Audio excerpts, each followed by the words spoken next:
Sleep apnea. It's estimated that roughly 80 million Americans suffer from sleep apnea. Although there are several causes to the sleep apnea, we actually got to talk about snoring because we do not provide care for sleep apnea. They usually go to a sleep clinic, but we provide care for snoring.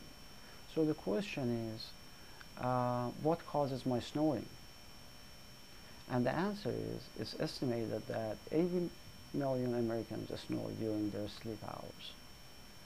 Although there are several causes of snoring, most common cause of snoring is obstruction of the posterior soft palate. When you fall asleep, the soft palate relaxes, the tissue drops down, obstructs the airway. Air would have a harder time passing through, and in doing so results in vibration of those tissue, which translate to the snoring sound.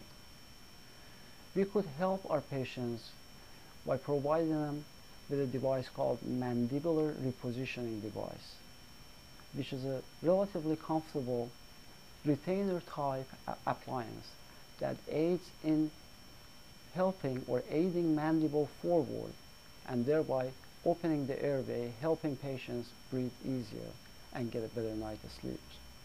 There is also other causes of snoring that, if left undiagnosed and untreated, could lead to serious health conditions. That's why early prevention is the key.